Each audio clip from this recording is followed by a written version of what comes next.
ये देखिए क्वेश्चन पढ़िए। देखने में सबसे आसान क्वेश्चन, मेरे को लगा कि ये पीडब्ल्यू चैलेंजर में कर क्या रहा है। फिर इसको हमने ध्यान से देखा तो यहाँ हमें दिखती है एक एम्बिग्विटी। इसमें कहा गया है कि ये बताइए, मतलब क्वेश्चन पढ़ लो आप, पढ़ लिया ना, बात खत्म। अब यहाँ पे जाते ही हमारे दिमाग में ये आता है कि भाई देखो है क्या, इजी सा तो क्वेश्चन है। ब्लॉक है, ब्लॉक को प्लैंक के ऊपर रखा है, प्लैंक धीरे धीरे चल रहा है और उसी स्पीड के अंदर उसको चलते रहना है। प्लैंक को, ब्लॉक को रखा तो बताओ कितना वर्क डन करना पड़ेगा। सीधी सी बात है, जो भी हमने काइनेटिक एनर्जी कम होती ब्लॉक की, वो ब्लॉक की कह रहा हूँ प्लैंक की, तो वो सारी काइनेटिक एनर्जी जो कम होनी थी उसको हमने कन्वर्ट कर दिया चेंज ना होने, क्या कह रहा हूँ मैं, जो भी एनर्जी चेंज होनी थी, क्योंकि हमने ब्लॉक रखा है तो मोमेंटम कंजर्वेशन ये वो करते करते जो भी एनर्जी चेंज होनी थी वो इंटरनल एनर्जी जो इसकी काइनेटिक एनर्जी है उससे आनी थी।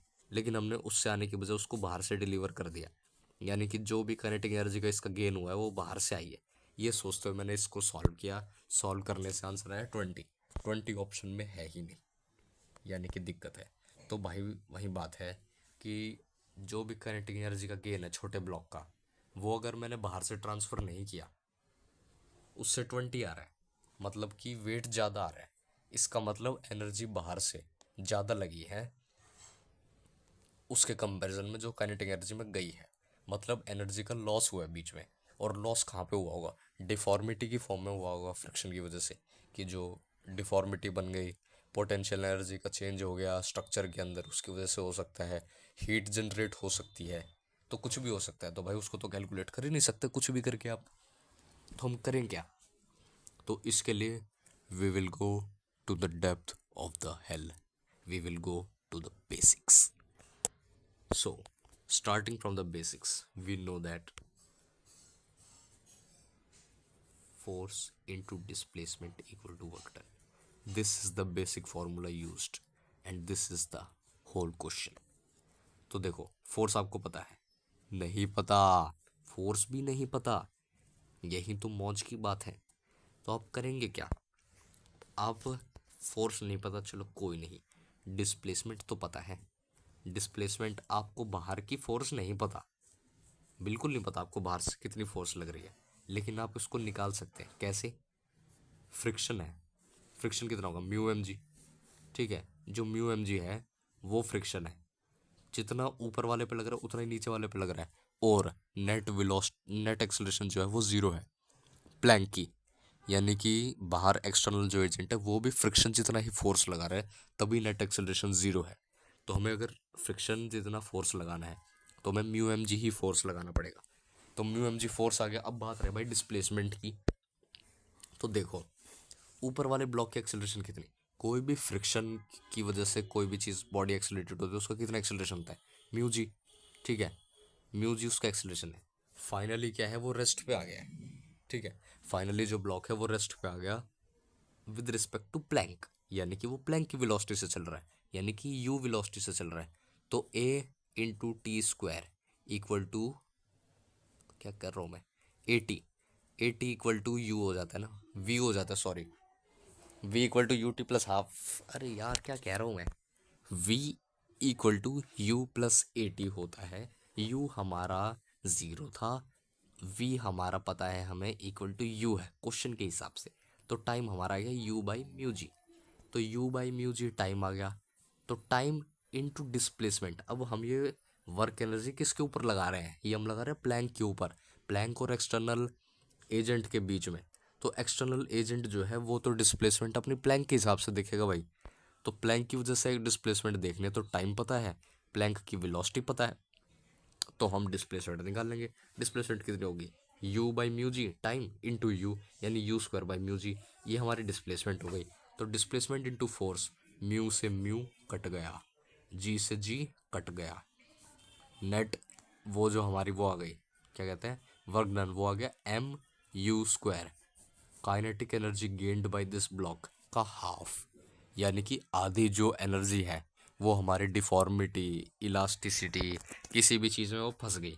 ठीक है, और जो वो है आधी एनर्जी वो हमारी काइनेटिक एनर्जी में चेंज हो गई। अब क्वेश्चन नंबर 1, कि भाई हमने डायरेक्टली जब इसकी काइनेटिक एनर्जी में डालने की कोशिश की कि जो ये 22.5 हमें क्वेश्चन में दे रखी है, 22.5 एनर्जी एक्सटर्नल एजेंट ने लगाई है, इसको अगर हम डायरेक्टली ब्लॉक के अंदर भेज दें तो क्या दिक्कत थी? तो भाई इसकी यही दिक्कत है कि डिफॉर्मिटी वगैरह का आपने ध्यान नहीं दिया। फिर कहा फिर ये कैसे हो गया और ये हाफ ही क्यों आया? तो इसका देखो ये मर्म है कि मैथमेटिकल वैल्यू आई है पूरा सॉल्व करके क्वेश्चन के अकॉर्डिंग।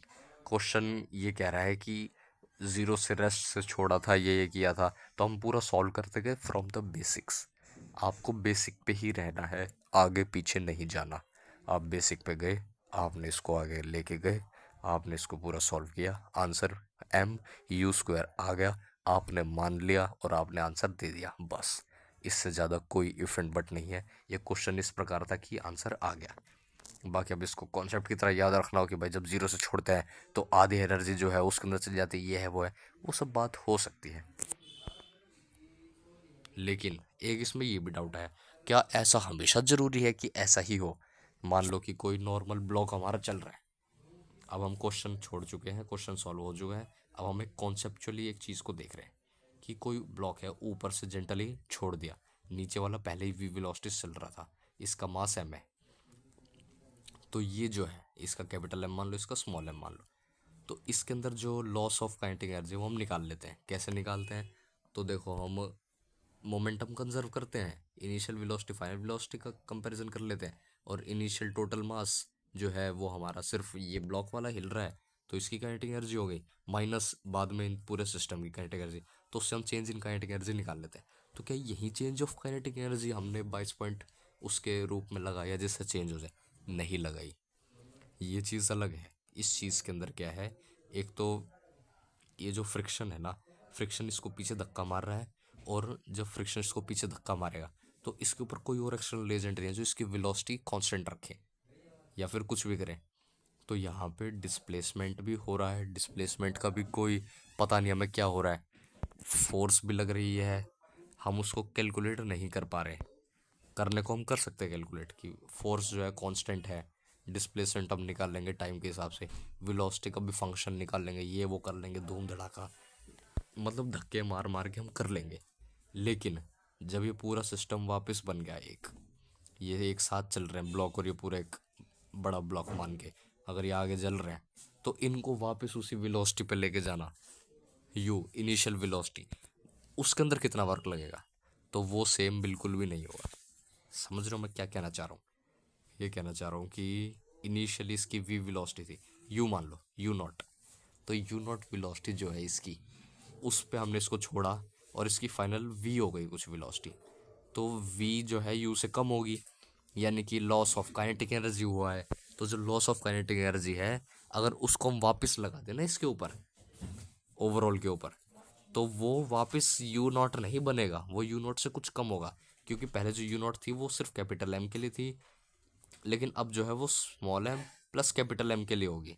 तो स्मॉल एम प्लस, वही है ना, एम इंटू यू² हाफ, ये जो है ये काइनेटिक एनर्जी कांस्टेंट है आपके हिसाब से।